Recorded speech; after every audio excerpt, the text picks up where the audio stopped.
하나님 아버지, 예레미야 4장 3절로 4절을 읽고 준비한 하나님의 말씀을 나누고 증거하고자 합니다.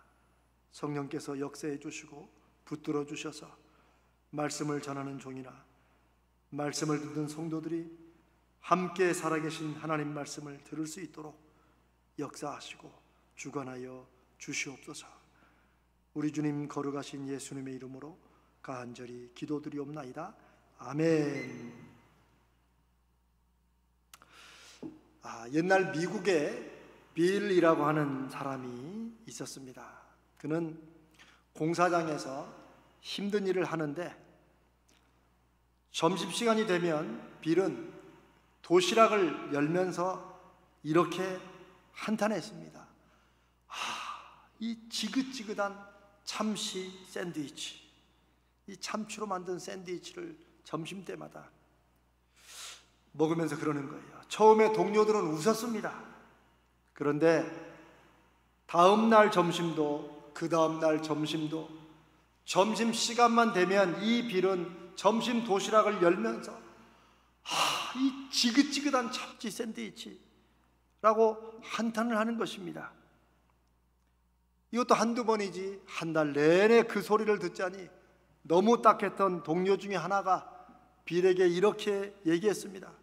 어이 빌, 그렇게 지긋지긋하면 참치 대신에 다른 걸 좀 싸달라고 하지. 그러자 빌이 대답합니다.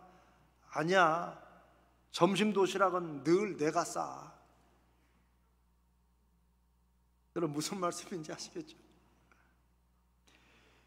매일 자기가 싫어하는 참치로 자기가 샌드위치를 싸면서 먹을 때마다 지긋지긋하다고 불평하는 이 사람의 얘기를 들으며 여러분은 어떤 생각이 드십니까?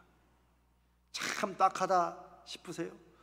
저는 오래전에 이 얘기를 어디선가 읽고 사람이 어떻게 그렇게 인생을 사는가 싶다가 저는 제가 많은 경우에 그렇게 나 자신도 모르게 그렇게 비슷하게 인생의 여러 가지 어려움을 내가 늘 불평하면서도 그냥 그것을 내가 그렇게 만들면서도 그렇게 살아간다는 사실을 발견하게 되었습니다.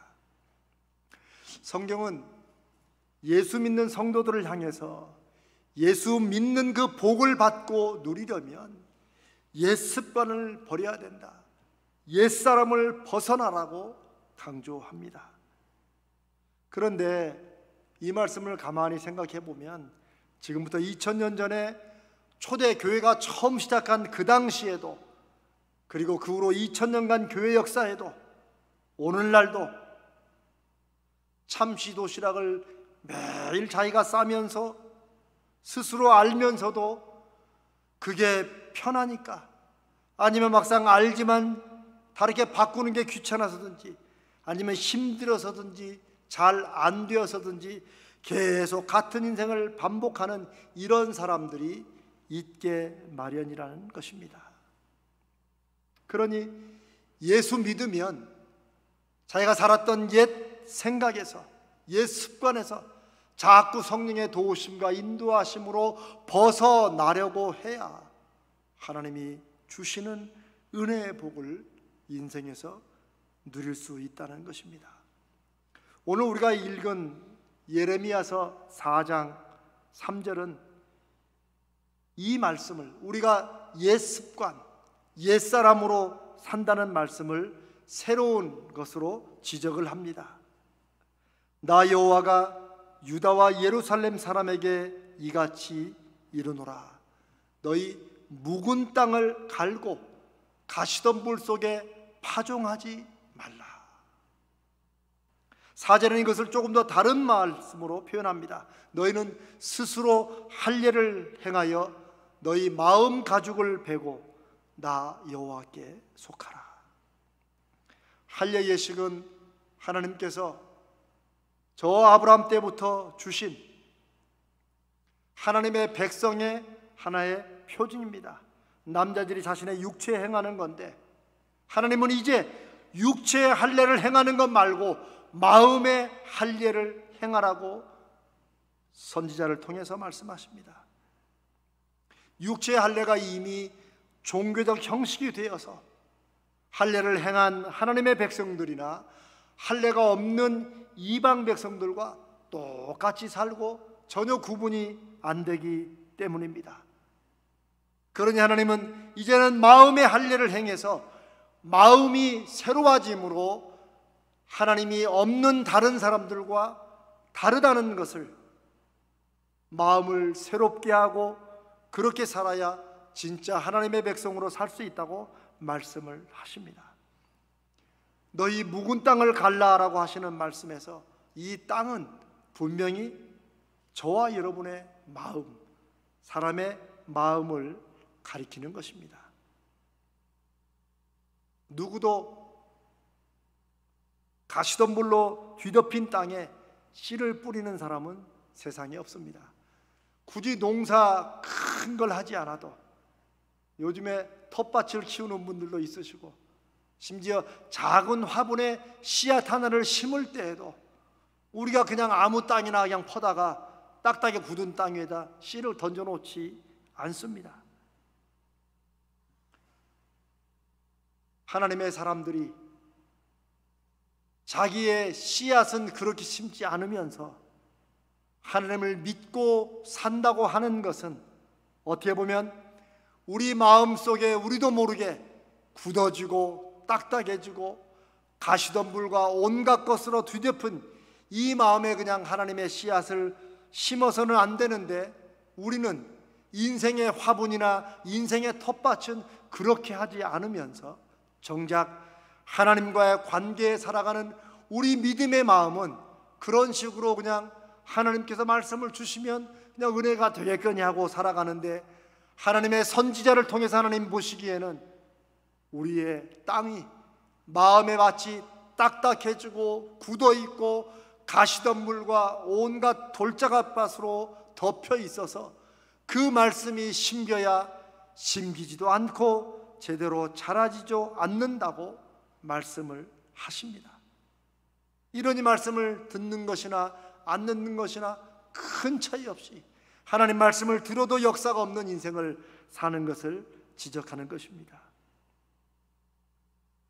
하나님의 말씀을 씨앗으로 그리고 우리의 마음을 그 씨앗이 심기는 밭으로 표현한 것은 예수님께서 마태복음 13장에 아니 다른 곳에 여러 번 말씀하시지만 특별히 여기에 씨 뿌리는 자의 비유를 통해서 예레미야와 호세아와 여러 선지자를 통해서 말씀하신 하나님의 말씀의 씨앗을 받을 마음 밭을 갈아엎으라는 이 말씀을 예수님은 더 자세하고 분명하게 말씀하십니다.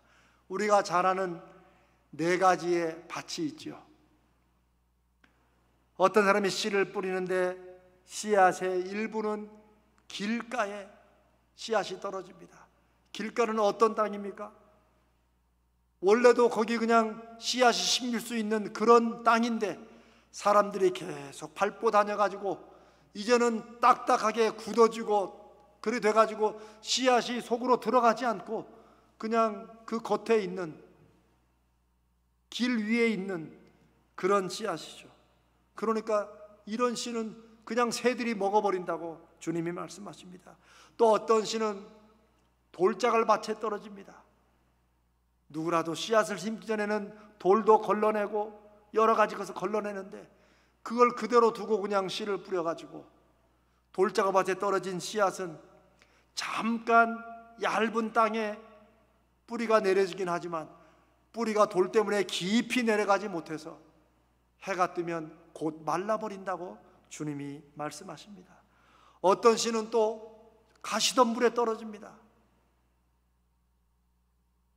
가시덤불을 제거하고 뽑아내고 씨를 뿌려야 되는데 그냥 뿌려놔가지고 어느 정도는 자랍니다. 그러나 결정적으로 열매를 맺지 못합니다. 왜요? 가시덤불이 막고 가시덤불의 뿌리가 좋은 씨앗보다도 더 강해서 모든 영양분을 뺏어먹기 때문입니다. 예수님은 마지막으로 어떤 씨들은 좋은 땅에 뿌렸다고 말씀하십니다. 그런데 이 좋은 땅은 원래 땅 자체가 좋다는 게 아닙니다. 이게 뭐 특별한 토양이라는 뜻이 아닙니다. 길가가 아니고 돌자갈이 없고 가시덤불만 제거해서 이것만, 이 땅만 새로 갈아엎어도 그 땅은 좋은 땅이요, 씨앗이 심기면 시간이 되면 자라고 열매 맺는 그런 씨앗이라고 말씀하십니다. 우리 마음의 밭이 하나님의 말씀을 듣고 그 말씀을 의지하고 믿음으로 산다는 것이 우리 마음을 어떻게 관리하고 다스려야 되는지를 말씀을 해 주십니다. 그런데 이렇게 하나님의 씨앗을, 말씀의 씨앗을 심기 전에 먼저 묵은 땅을 갈아엎어야 된다고 하는 그 이유를 호세아 선지자를 통해서 하나님은 다시 말씀하십니다. 호세아 10장 12절입니다. 너희가 자기를 위하여 의를 심고 긍휼을 거두라. 지금이 곧 여호와를 찾을 때니 너희 묵은 땅을 기경하라. 마침내 여호와께서 임하사 의를 비처럼 너희에게 내리시리라. 이 말씀은 이제 곧 하나님께서 이스라엘의 의와 축복의 비를 내리실 것인데, 그 은혜와 축복의 비를 제대로 받아서 씨앗이 자라게 하려면은 우리 마음의 밭을 갈아엎어서 말씀의 씨앗이 잘 뿌리 내리고 자라도록 준비를 해야 된다는 것입니다. 한마디로 마음의 밭을 갈아야 된다. 그래야 하나님 말씀의 씨앗이, 약속의 씨앗이 우리 심령 가운데 자라고 열매 맺을 수 있다는 것입니다. 하나님의 은혜를 받는 길이 무엇일까요? 그것은 무엇보다 우리 마음밭을 갈아엎어서 우리 옛 생각이나 옛 습관들로 말씀의 씨앗이 심기지 못하는 그런 일이 없게 하는 것입니다. 하나님을 찾고 간구하는 사람들은 그 응답을 위해서 무엇을 해야 됩니까? 마음의 밭을 갈아야 됩니다.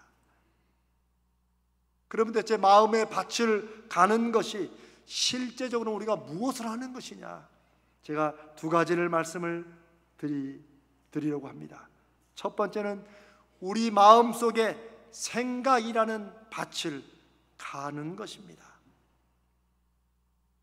사람과 환경 사이의 관계에 대해서 오랜 동안 많은 연구가 있었습니다. 환경이 다른 두 가정으로 입양된 쌍둥이들에 대한 연구도 많습니다. 그런데 환경이 전혀 다른 가정으로 입양된 쌍둥이를 보니까, 나중에 보니까 전혀 다른 생각과 다른 가치관과 다른 문화 속에서 사는 그런 성인이 되었다는 연구가 많습니다. 그런데 이것만이 아닙니다. 정반대의 연구 결과들도 있습니다. 어떤 가정에는 똑같이 그 아버지가 술 먹고 어머니를 때리고 하는 정말 가정 같지 않은 이런 가정에서 자란 쌍둥이가 있습니다.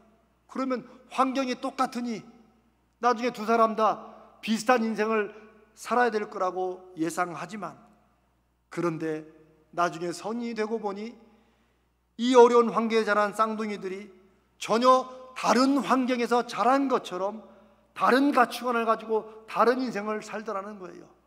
대체 이런 것을, 대체 사람과 환경의 관계를 어떻게 이것을 이해를 해야 되느냐? 그런데 결론적으로 이 많은 연구들은 이렇게 두 가지의 결론을 내립니다. 그 중에 하나는 사람은 환경에, 자기가 자라는 주변 환경에 영향을 받는다는 사실입니다. 저나 여러분이나 누구나 우리가 자라는 환경, 우리에게 익숙한 환경에 우리도 알게 모르게 다 영향을 받고 우리 생각에 영향을 미치고 우리의 판단에 영향을 미친다는 것이죠.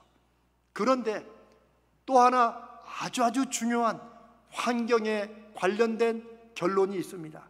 그것은 사람이 환경에 영향을 받지만 동시에 사람은 자신에게 영향을 미치는 그 주변 환경을 바꿀 수 있는 의지와 힘을 가지고 있다는 것입니다.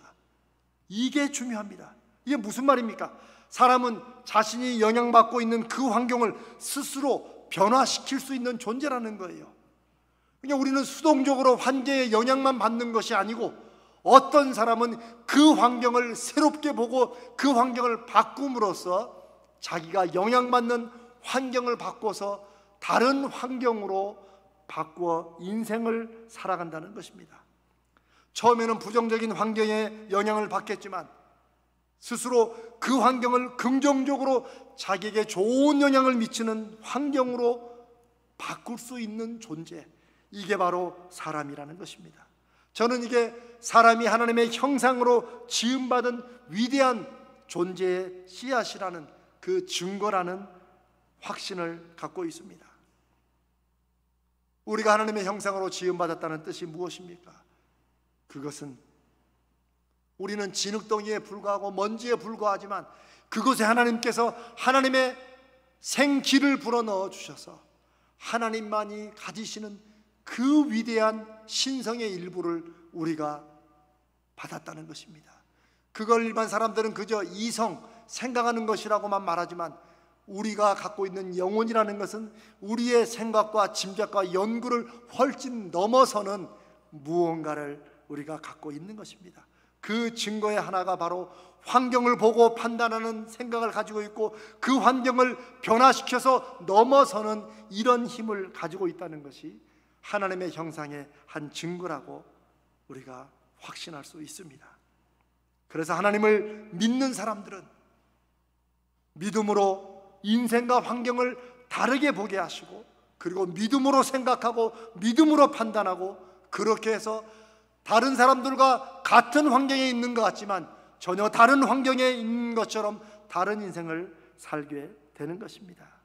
바로 이것 때문에 예수 믿는 사람들은 세상 사람들과 같은 세상에 살아도 우리가 옛 생각과 옛 습관에 매여 있거나 이것에 의해서 사람들과 같은 인생을 살아가는 것이 아닙니다. 앞서 말씀드린 빌이라는 사람이 자기가 그렇게 싫어하는 참치 샌드위치를 그렇게 매일 아침 스스로 점심거리를 싸면서 불평하고 원망하는 이런 인생을 살아가는 것에서 하나님은 예수 그리스도를 보내주셔서 그 샌드위치를 이제는 바꿔 싸도록 우리에게 만드시고 그것을 바로 믿음으로 살아가는 인생의 한 증거로 보여주시는 것입니다. 생각의 밭을 갈아 엎을 필요가 있는 것입니다. 두 번째, 우리가 마음을 새롭게 기경하고 갈아엎는 것은 우리 마음속에 감성, 느낌이라는 밭을 갈아야 됩니다. 사람에게 생각과 판단하는 이성이 중요한 것처럼 동시에 사람에게는 이 감정, 감성, 느낌이라는 게 너무나도 중요합니다. 어떤 사람은 이성이 좀 강하게 역사하는 사람이 있지만 어떤 사람은 감성이 훨씬 그 사람의 삶을 좌우하는 사람도 있습니다. 그런데 우리로 하여금 우리 인생에 점점 더 중요하게 그리고 보이지 않게 작용하는 것은 우리의 이성적이고 합리적인 이런 생각보다는 우리의 느낌과 감성이라는 것입니다. 한 예를 들어보면 오랜 동안 경제 문제는 합리적이고 이성적인 것으로 진행되는 것이라고 학자들이 생각했습니다. 그러나 벌써 20년도 훨씬 전에 이 경제 문제가 사실은 사람들의 비합리적인 예상할 수 없는 예측 불허한 우리의 느낌이나 감정으로 좌우된다는 사실, 이것을 학자들이 발견했습니다. 그래서 그것 때문에 사실 이리저리 주식시장이 이렇게 될 것이다 예상을 하지만 그게 다 안 맞는 게 뭐겠어요? 아무 일도 아닌 일인데 갑자기 사람들이 겁을 먹으면 주식을 팔게 됩니다. 아무것도 아닌데 갑자기 사람들이 되겠다 싶으면 이성적이고 합리적인 판단을 넘어서 그냥 또 우르르 사게 되는 거예요. 이거 아무도 짐작 못합니다. 그래서 사람들은 점점점 마음에, 느낌에, 감정에 좌우되는 것이 인생이라는 것을 발견하게 됩니다. 그래서 우리가 이 감정과 감성이라는 마음을 잘 지키고 잘 갈고 잘 준비하는 것이 우리 인생에 너무나도 중요하다는 것입니다. 그런데 안타깝게도 현대사회가 돈과 기술과 자본의 문명이 발달하면 할수록 사람의 감성은 어느 쪽으로는 점점점 마비되어 가고 다른 쪽으로 점점점 열려가게 됩니다. 그 다른 쪽이 긍정적이고 좋은 것이면 얼마나 좋겠습니까? 그러나 사람은 더 자극적이고 악한 것에 감성의 자극을 받는 쪽으로 세상은 점점점 발전이 돼가죠. 뭘 하나 만들어도 그런 좋은 기술을 그렇게 악한 쪽으로 자꾸 이용해 가죠. 인터넷이 그렇게 세상에 좋은 일을 하지만 여러분 아십니까? 인터넷에는 홈페이지 사이트의 90% 이상이 바로 포르노 사이트라는 것입니다. 사람들이 정말 우리에게 주신 마음의 그 귀한 감성을 가지고 사람들과 함께 공감하고 느끼고 배려하고 나누는 이런 감성 쪽은 점점점 마비되어 가고 말초신경을 자극하는 감성 쪽으로 점점점, 요즘에 인터넷에서 마약 파는 것은 이제는 뭐 오래전 일이 됐죠. 청소년들이 그 인터넷으로 마약을 사는 것이 너무 쉽다는 거예요. 감성의 느낌을 그렇게 악한 쪽으로 받아가는 쪽으로 세상은 변해갑니다. 그러나 하나님은 우리에게 우리 마음에 바칠 이 감성과 느낌이라는 이 존귀한 하나님의 형상의 일부분을 잘 갈아엎어서 하나님의 은혜의 비를 받을 준비를 하라고 말씀하시는 것입니다. 사랑하는 여러분, 사람이 웃으면, 다른 사람이 웃으면 우리도 모르게 함께 웃음이 나옵니다. 사람이 울면 괜히 우리도 마음이 함께 울적해지는 것이죠. 이게 바로 공감이라는 것입니다. 그런데 사람들은 어느 틈엔가 점점 아름답고 귀한 공감을 잃어버리고 메마르고 황폐한 영혼 속으로 살아가게 됩니다. 우리 믿는 사람들도 그렇게 살게 되면 어떻게 됐습니까? 이것은 도덕의 문제가 아니라 하나님이 역사하시고 주권하시는 영혼을 가진 존재는 어떻게 살아야 되는지를 하나님이 다시 말씀하시는 것입니다. 그래서 우리의 묵은 감성의 마음을 갈아엎고 성령이 은혜의 빛처럼 내릴 때 충만해지라고 말씀을 하시는 것입니다. 저는 지난 8월에 정말 더위가 한창일 때, 그때 우리 교회 관리 집사님과 교회 밴을 몰고 여기저기 다니면서 그림을 좀 모았습니다. 뭐 제가 무슨 그림을 모으고 하는 이런 사람은 아닌데, 제가 어느 사이트에 봤더니 집에서 자기들이 이제 걸고 있다가 이제는 인테리어를 바꾼다, 아니면 이 그림 좀 이제 안 그랬으면 좋겠다 이러면서 아주 싸게 파는 그런 곳이 있더라고요. 정말 싸게. 그래서 제가 그 연락처를 받아가지고 서대문구, 마포구, 은평구, 심지어 고양시까지 집사님하고 차를 타고 다니면서 한 10점 정도 이렇게 모은 것 같아요. 그거 왜 그랬겠어요? 제가 무슨 그림에 깊이 있는 조예가 있는 것도 아니고 아닙니다. 그저 이제 가을쯤 되면 또 우리 교회 카페나 이런데 또 좀 새로운 그림을 좀 걸어놓으면 좋겠다. 왜요? 우리 성도들이 보시고 여기 또 이런 그림이 있네, 이런 느낌이라도 받도록.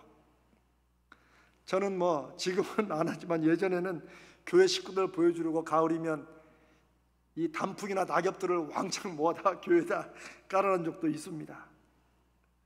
나중에 청소하느라고 좀 애를 먹기도 먹었지만, 제가 그렇게 하는 이유는 오직 한 가지입니다. 성도들이 한 주일을 혹은 세상에서 힘들고 어렵게 사는데 그래도 작은아마 어떤 것을 보고 느낌으로써 마음의 감성이나 혹은 새로운 기쁨과 그것이 활력이 됐으면 좋겠다 하는 것입니다. 왜냐하면 그게 우리 인생에 너무나도 필요하기 때문입니다. 저는 기도하다가 책 보다가 성경 보다가 묵상하다가 길을 가다가 저는 어느 때로 무슨 생각이 들면 어떤 잠자다가 누웠다가도 일어난 적이 한두 번이 아닙니다. 그때 무슨 생각이 떠오르면 전 적어놓습니다. 그리고 그게 성도들의 마음을 새롭게 하는 일이라고 되면은 이것저것 해봅니다. 하나님이 인도하시는 것이라고 믿고. 왜냐하면 우리의 묵은 마음을 갈아엎는 것이 하나님의 은혜를 받고 누리고 열매 맺는데 너무나도 중요하기 때문입니다. 내 생각을 바꾸시는 하나님, 내 마음의 감성을 새롭게 하시는 하나님의 역사를 믿고 의지하기 때문입니다. 오늘이 9월 29일이니까 이제 아마 화요일이나 수요일쯤 9월 첫날쯤 되시면 아마 이제 감기약을 다시 여러분 받으실 것입니다. 한 2달간 쉬면서 준비했다가 다시 쓰기 시작합니다. 감동과 기쁨의 약속이라는 시 한 편과 이 편지를 제가 왜 쓰겠어요? 아마 이제 여러분들은 짐작하실 것입니다. 그게 우리의 묵은 마음을 갈아엎는 하나의 길이 될 수 있다면 저는 얼마든지 쓰지요. 우리의 굳어가는 마음, 이것을 부드럽고 새롭게 하는 그런 계기가 된다면, 시가 아니라 할 수만 있으면 제가 매주 노래를 좀 잘하면 노래라도 녹음해가지고 제가 올리고 싶은 정도입니다. 사랑하는 여러분, 우리의 삶이 하나님이 주시는 은혜의 빛으로 충만하기 위해서 무슨 특별한 다른 것이 필요한 게 아닙니다. 무슨 돈이 엄청 드는 일도 아닙니다. 힘을 너무너무 쏟아야 되는 것도 아닙니다. 그저 우리가 살고 있는 이 주변에 우리의 마음을 새롭게 하는 것으로 가득 차 있습니다.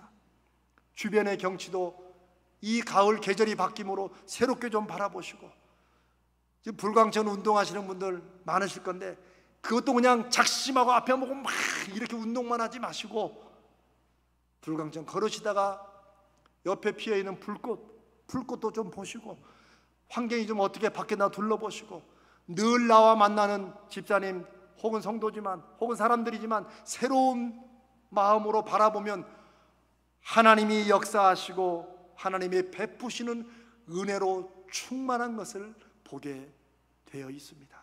그게 우리의 마음을 준비하고 새롭게 가는 것입니다. 우리의 생각을 바꾸고 우리의 감성의 느낌을 바꾸는 것, 이것이 우리에게 너무나도 필요하다는 것입니다. 어떤 분들은 돈이 있어야 뭐 여유가 있어야 시도 읽고 음악도 듣고 그림도 보고 하지요. 여러분, 그렇지 않습니다. 이 세상이 돈으로 된다고 우리가 생각한다면 대체 우리가 믿는 여호와 하나님, 우리를 위해 죽으시고 부활하신 예수 그리스도의 은혜는 대체 어떤 힘이고 은혜라는 말씀입니까? 돈이 우리 인생을 좌우하는 인생이 아니라 성령의 역사하심과 함께하심이 우리 인생을 풍성하게 하고 충만하게 하는 그런 확신을 가지고 사는 것이 저와 여러분이 믿는 예수 그리스도 그 믿음입니다. 저는 믿습니다. 교회는 이런 예수 그리스도를 믿는 믿음의 사람들의 공동체요, 영적인 가족입니다. 그러니 우리가 교회에서 함께하는 어떤 일의 핵심은 우리가 오늘도 역사하시고 함께 하시는 그 하나님을 믿고 의지하는 그 믿음으로 우리가 함께 우리의 인생의 현재와 미래를 갖고 가고 만들어 가는 것입니다. 예수 믿는 것은 삶의 문제입니다. 사는 건 내가 살고 그저 한 주일 한 번씩 교회 와서 그저 우리가 위로받고 가는 것이 결코 아닙니다. 하나님은 저와 여러분의 인생에 관심이 있으십니다. 그리고 우리가 굳이 함께 모이는 것은 적어도 이 가자제일교라는 이 교회를 통해서 우리가 함께 성도들의 삶에 관심을 갖고 격려해주고 서로 아픔에 공감하고 기쁨을 함께 나누는 이런 것이 믿음의 공동체요, 기도의 공동체요, 성령이 충만한 은혜의 공동체입니다. 우리가 함께 우리의 삶을 성령 안에서 만들어 간다는 사실을 여러분 마음속에 두시고, 그것을 위해서 우리가 함께 마음의 밭을 갈고 준비하는 일을 오늘 주일도 함께 하는 것입니다. 그렇게 우리의 잠자고 굳어있는 생각을 깨우고 우리의 딱딱해진 느낌이 없는 것 같은 이런 마음들을 푹신푹신하고 부드러운 흙으로 다시 가는 것입니다. 우리 감성의 밭을 갈고 마음의 느낌의 밭을 갈아서 부드러운 흙, 옥토로 만드는 것입니다. 그럴 때 하나님의 말씀이 이렇게 설교를 나누는 중에 혹은 여러분이 기도하는 중에 여러분이 찬송을 부르는 중에 언제라도 그 말씀의 씨앗이 우리 마음속에 떨어질 때 그 부드러운 마음, 그 새롭게 갈아진 마음, 옛 생각과 옛 쓴뿌리가 사라진 마음속에 하나님의 말씀이 자라 우리에게 믿음의 확신을 주시고 믿음의 힘을 주시고 믿음의 열매를 맺게 하는 것입니다. 사랑하는 여러분, 만물이 열매 맺는 가을을 우리는 맞고 있습니다. 이 가을에 무엇보다 오늘 말씀처럼 마음의 밭을 새로이 갈고 준비하는, 그래서 이번 한 주간 동안 또 주실 하나님의 은혜의 비를 받아 그 씨앗을 자라고 열매 맺는, 그걸 경험하고 증거하는 그런 저와 여러분, 우리 가자지을게 되시고 우리가 그 믿음으로 그 열매로 우리 자녀들에게 믿음의 유산을 물려주고 증거하는 그런 저와 여러분 되시기를 주님의 이름으로 축복합니다. 주님의 이름으로 축복합니다.